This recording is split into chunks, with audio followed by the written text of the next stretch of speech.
Bathroom water proofing ചെയ്യുന്ന സമയത്ത് എല്ലാവരും വരുത്തുന്ന ഏറ്റവും വലിയ മിസ്റ്റേക്ക് എന്താണെന്ന് വെച്ച് കഴിഞ്ഞാൽ അതിന് മുകളിൽ നമ്മൾ ഈ വാട്ടർ പ്രൂഫിങ് അടിച്ചിട്ട് ഈ വാട്ടർ പ്രൂഫിങ്ങിലെല്ലാം കൊണ്ടുപോയിട്ട് നമ്മൾ എന്ത് ചെയ്യേണ്ടത് ടൈൽസ് ഒട്ടിക്കേണ്ടത്. അത്രയും പ്രൊസീജിയർ ഉണ്ട്. അപ്പോൾ ഈ ഒരു കാര്യങ്ങളൊക്കെ ശ്രദ്ധിക്കുകയാണെന്നുണ്ടെങ്കിൽ ഒരു പ്രോബ്ലം ഫ്രീ ആയിട്ട് നമുക്ക് പിന്നീട് ഒരു പ്രശ്നം വരാത്ത രീതിയിൽ കംപ്ലീറ്റ് ചെയ്യാൻ സാധിക്കും. ഒരു ബാത്റൂമിൽ ടൈൽസ് ഒട്ടിക്കുന്നതിന് മുമ്പ് ശ്രദ്ധിക്കേണ്ട കാര്യങ്ങൾ എന്തൊക്കെയാണെന്ന് പറയുന്നത്. ആദ്യം വാട്ടർ പ്രൂഫിങ് ചെയ്യുന്നതിന് മുമ്പ് ഇത് ഈ ഫ്ലോർ ഒന്ന് കാണിച്ചു. ഓക്കെ, ഈ ഫ്ലോർ ഉണ്ടല്ലോ, ഈ ഫ്ലോർ ഒന്നും തന്നെ ലെവലില്ല. ഇത് കാണാൻ ഈ കോൺക്രീറ്റ് കല്ലുകളൊക്കെ എണീറ്റ് നിൽക്കുന്ന ഒരു സ്റ്റേജിൽ ഈ ഒരു ലെവലിൽ നമുക്ക് വാട്ടർ പ്രൂഫിങ് ചെയ്യാൻ കഴിയില്ല. അപ്പൊ വാട്ടർ പ്രൂഫിങ് ചെയ്യുന്നതിന് മുമ്പ് എന്താ ചെയ്യണമെന്ന് വെച്ചാൽ ഫ്ലോർ ആദ്യം ലെവൽ ചെയ്യണം. ഫ്ലോർ ഓൾറെഡി ഒന്നുകൂടി നമ്മൾ പരുക്കനിട്ട് ഒന്ന് ലെവൽ ചെയ്യണം. കറക്റ്റ് ആ സ്ലോപ്പിനനുസരിച്ച് തന്നെ ലെവൽ ചെയ്യാം. ലെവൽ ചെയ്തതിനു ശേഷം മാത്രമേ വാട്ടർ പ്രൂഫിങ് ചെയ്യാൻ പാടുള്ളൂ.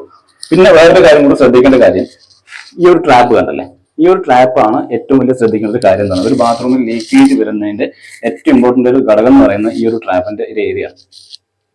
അപ്പൊ ഈ ഒരു ഏരിയ എന്ന് പറയുന്നത് നമുക്ക് ഈ ഒരു ട്രാപ്പില് ഈ പൈപ്പ് മിക്ക ഇപ്പോഴത്തെ പ്ലംബേഴ്സ് ശ്രദ്ധിക്കാതെ പോകുന്നൊരു കാര്യമാണ്. ഈ പൈപ്പ് വെക്കാറില്ല.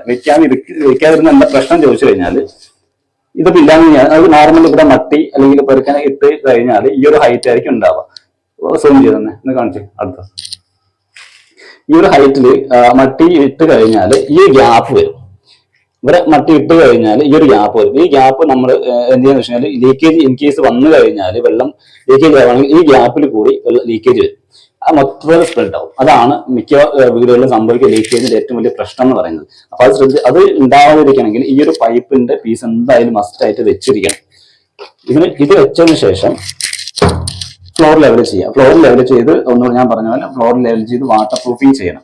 വാട്ടർ പ്രൂഫിങ് ചെയ്ത് കഴിഞ്ഞ് ടൈൽസ് എല്ലാം ഒട്ടിച്ച് കഴിഞ്ഞിട്ട് ആ ട്രാപ്പ് നെറ്റ് ഉണ്ടല്ലോ അത് വെക്കുന്നതിന് തൊട്ട് മുമ്പ് മാത്രമേ ഈ സാധനം കട്ട് ചെയ്യാൻ പാടുള്ളൂ. ആ മറ്റിയുടെ ആ ടൈൽ ലെവൽ അനുസരിച്ച് മാത്രമേ കട്ട് ചെയ്യാവൂ. അതല്ലാതെ താത്തിയിട്ട് ഒരിക്കലും കട്ട് ചെയ്യാൻ പാടില്ല.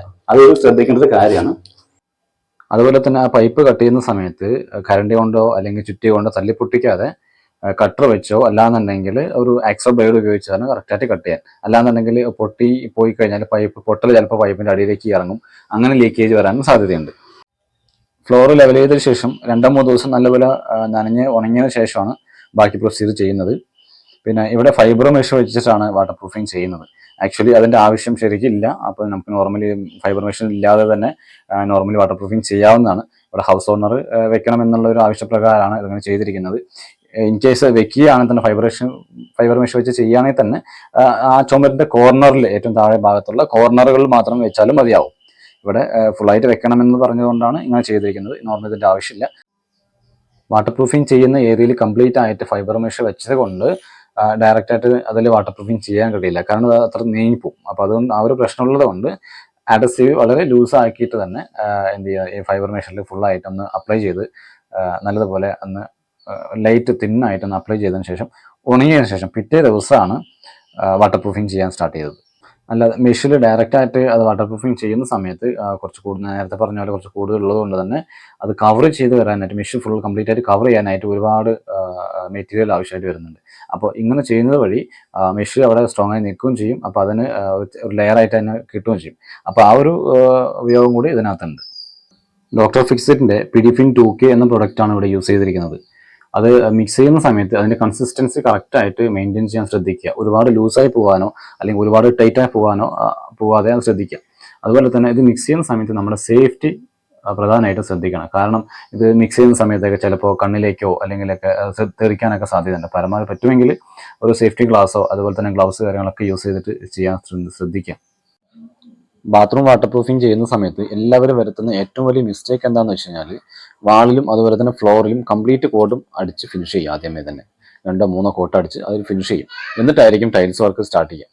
അപ്പോൾ അങ്ങനെ ചെയ്യുന്ന സമയത്ത് ഉണ്ടാകുന്ന ഏറ്റവും വലിയ പ്രശ്നം എന്താണെന്ന് വെച്ച് കഴിഞ്ഞാൽ ഈ ടൈൽസ് വർക്ക് ചെയ്യുന്ന സമയത്ത് ഈ ടൈൽസും അതുപോലെ തന്നെ ഈ ബക്കറ്റ് എല്ലാ കാര്യങ്ങളും അവിടെ ആയിരിക്കും വെച്ചിട്ട് വർക്ക് ചെയ്യുക. അങ്ങനെ ചെയ്യുന്ന സമയത്ത് ഈ വാട്ടർ പ്രൂഫ് അടിച്ച ഫ്ലോർ കംപ്ലീറ്റ് ആയി സ്ക്രാച്ച് ആവും അല്ലെങ്കിൽ അത് ഡാമേജ് ആവും. അങ്ങനെ ചെയ്ത് കഴിഞ്ഞാൽ പിന്നെ നമ്മൾ ഈ വാട്ടർ പ്രൂഫ് അടിച്ചതിന് ഒരു ഗുണം ഉണ്ടാവില്ല. അപ്പൊ അങ്ങനെ ഉണ്ടാവാതിരിക്കാൻ എന്താണ് ചെയ്യേണ്ടതെന്നുള്ള കാര്യം പറഞ്ഞുതരാം. ചെയ്യേണ്ടത് ഇത്രയേ ഉള്ളൂ. എന്താണെന്ന് വെച്ച് കഴിഞ്ഞാൽ ചുമരിൽ പരമാവധി 2 അടി വരെയാണ് ഹൈറ്റിൽ വാട്ടർ പ്രൂഫിങ് ചെയ്യാൻ പാടുള്ളൂ. ചില ആളുകൾ ചുമര് കംപ്ലീറ്റ് ആയിട്ട് വാട്ടർ പ്രൂഫിങ് ചെയ്യുന്നവരുണ്ട്. പക്ഷെ അങ്ങനെ ചെയ്യുന്നതിനോട് ഒരു യോജിപ്പില്ല. കാരണം എന്ന് വെച്ച് കഴിഞ്ഞാൽ വാട്ടർ പ്രൂഫിങ് അടിച്ച സർഫസിൽ ആക്ച്വലി അഡസീവ് എത്ര നല്ല അഡസീവ് ആണെങ്കിൽ അത് പിടിക്കില്ല. കാരണം പിന്നെ പിടിക്കും, കാരണം അത്രത്തോളം ഹൈ ക്വാളിറ്റി ഉള്ള അഡസീവ് ഉണ്ടെങ്കിൽ മാത്രമേ വാട്ടർ പ്രൂഫിനകത്ത് പിടിക്കുള്ളൂ. ഈ അഡസീവിന്റെ ഉപയോഗം എന്ന് പറയുന്നത് അത് സിമെന്റ് പ്രതലത്തിൽ പിടിക്കാൻ വേണ്ടിയിട്ടുള്ളതാണ് മെയിനായിട്ട് നമ്മൾ നോർമലി വാങ്ങിക്കുന്ന അഡസീവുകളെല്ലാം. അപ്പൊ അതുകൊണ്ട് ആ ഒരു കാര്യം ശ്രദ്ധിക്കുക. അപ്പൊ അതുകൊണ്ട് ഒരു പരമാവധി 2 അടി ഹൈറ്റിൽ വരെയാണ് വാട്ടർ പ്രൂഫിങ് ചെയ്യാൻ പാടുള്ളൂ. ഒരു അടി 1.5 അടിയൊക്കെ മതിയാവും. പിന്നെ നമുക്ക് വാഷ് ഏരിയ ഒക്കെ ഉണ്ടെന്നാണ്, അത് ഷവർ ഏരിയയിലേക്കാണെന്നുണ്ടെങ്കിൽ നമുക്ക് വേണമെങ്കിൽ ആ ഒരു ഏരിയയിൽ മാത്രമായിട്ട് കുറച്ച് ഷവറിന്റെ ഏരിയയിൽ മാത്രമായിട്ട് വേണമെങ്കിൽ കംപ്ലീറ്റ് ആയിട്ട് അടിക്കാം, കുഴപ്പമില്ല. പിന്നെ ഫ്ലോറിൽ നമുക്ക് കംപ്ലീറ്റ് ആയിട്ട് അടിക്കുന്നതിന് പകരം ചുമരിൽ നിന്ന് ഒരു 5 ഇഞ്ചോ ഒരു 6 ഇഞ്ചോ പരമാവധി ഫ്ലോറിലേക്ക് കയറ്റി അടിക്കാം. ചുറ്റും ഒരു ലെയറെ കംപ്ലീറ്റ് ആയിട്ട് അത് വാളിന്റെ കംപ്ലീറ്റ് ആയിട്ട് വാട്ടർ പ്രൂഫിങ് 2-3 കോട്ട എത്രയെന്ന് വെച്ച് കഴിഞ്ഞാൽ അടിച്ചതിന് ശേഷം ഉണങ്ങിയതിന് ശേഷം ചുമരിന്റെ വർക്ക് കഴിഞ്ഞതിന് ശേഷം ടൈൽസ് വർക്ക് കഴിഞ്ഞതിന് ശേഷം ചുമരിൽ കംപ്ലീറ്റ് ആയിട്ട് കഴിഞ്ഞതിന് ശേഷമാണ് പിന്നെ എന്ത് ചെയ്യാം, ഫ്ലോറിന്റെ നമ്മൾ ടൈൽസ് വർക്ക് സ്റ്റാർട്ട് ചെയ്യുന്നതിന് മുമ്പേ എന്ത് ചെയ്യാൻ പാടുള്ളൂ, ഫ്ലോറിൽ അടിക്കാൻ പാടുള്ളൂ വാട്ടർ പ്രൂഫിങ്. അങ്ങനെ ചെയ്യുമ്പോൾ ഒരു ഗുണം എന്ന് വെച്ച് കഴിഞ്ഞാൽ പിന്നീട് സ്ക്രാച്ചസ് വരാനുള്ള സാധ്യതയില്ല. അപ്പൊ നമുക്കത് സേഫ് ആയിരിക്കും, പിന്നീട് പ്രോബ്ലം വരില്ല.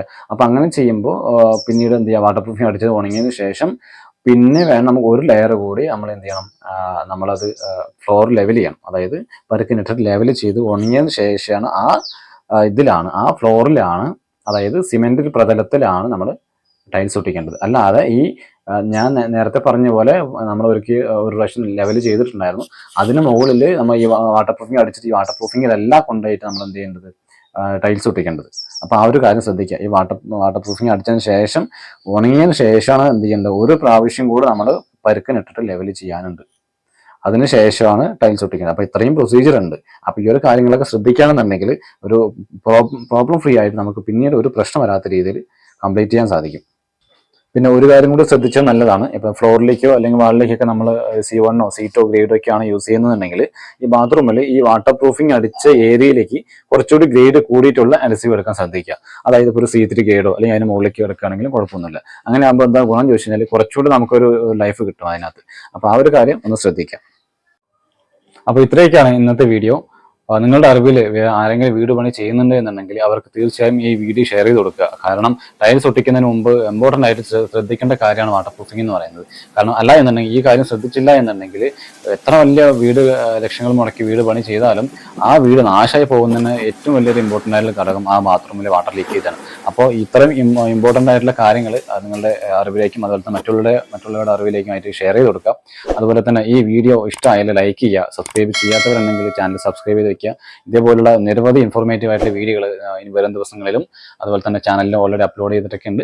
അപ്പോൾ കാണാത്തവരുണ്ടെങ്കിൽ കാണാം. അപ്പോൾ മറ്റൊരു വിഷയമായി നമുക്ക് വീണ്ടും കാണാം. This is Mahesh, KM flooring solutions from Palakkad.